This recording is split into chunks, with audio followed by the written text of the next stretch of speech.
রাজ্যের আনাচে কানাচে ব্যাপক হারে নেশার সামগ্রী ও পিস্তলের মতো আগ্নেয়াস্ত্র উদ্ধার হচ্ছে।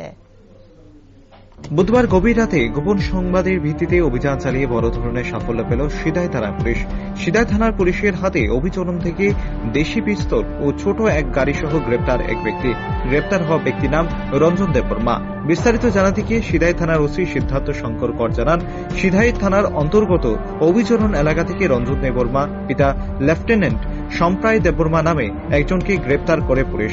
গ্রেপ্তার হওয়া ব্যক্তির কাছ থেকে একটি গাড়ি যার নম্বর হল TR01BU 0387 আটক করা হয়েছে এবং একটি কারখানার তৈরি পিস্তল, 9 রাউন্ড গুলি, একটি মোবাইল ফোন এবং 4 কেজি গাঁজা উদ্ধার করা হয়েছে। তার বিরুদ্ধে সিদাই থানায় নেশা বিরোধী এবং অস্ত্র আইনে একটি মামলা রুজু করে তদন্ত শুরু করেছে পুলিশ। পাশাপাশি ধৃত ব্যক্তিকে পুলিশের রিমান্ডে চেয়ে বৃহস্পতিবার আদালতে তোলা হবে। কালকে আমরা অধিক রাত্রে 12টা নাগাদ আমরা একটা খবর পাই, সাসপিসিয়াস মুভমেন্ট করছে একটা ছেলে, একটা মারুতি আল্টো K10 গাড়ি নিয়ে হেজামারা সুবল সিং এরিয়াতে আন্ডার সিন্নার কনস্টিটিউয়েন্সি। তো ওই জায়গাতে ছেলেটাকে সাসপিসিয়াস মুভমেন্ট দেখে ওইখানের লোকরা ডিটেন করে আমাদেরকে খবর পাঠায়।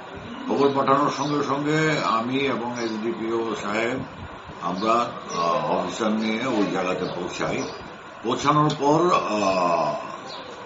ওইখানে আমরা তাকে ডিটেন করে তার বডি সার্চ এবং গাড়ি সার্চ করি।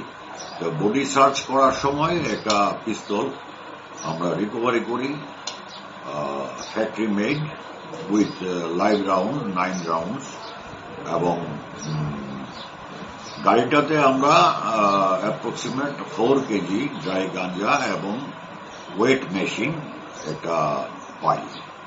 অ্যাকর্ডিংলি আমরা ওকে ওইখানে ডিটেন করে অ্যারেস্ট করা হয়, অ্যারেস্ট করে কেস নেওয়া হয়। এখন তো অ্যাজ পার ল অ্যাকশন হবে। বেআইনি অস্ত্র কারবারি, নেশা কারবারি এবং চোরাচালানে ত্রিপুরা কিন্তু ইতিমধ্যেই সর্বভারতীয় নজর কেড়েছে। তবে পুলিশের অভিযানও কোনো ঘাটতি নেই। সম্প্রতি মোহনপুর মহকুমার অন্তর্গত সিদাই এলাকাতে প্রচন্ড মাত্রায় বৃদ্ধি পেয়েছে নেশা কারবারি ও অস্ত্র কারবারিদের দৌরাত্ম্য।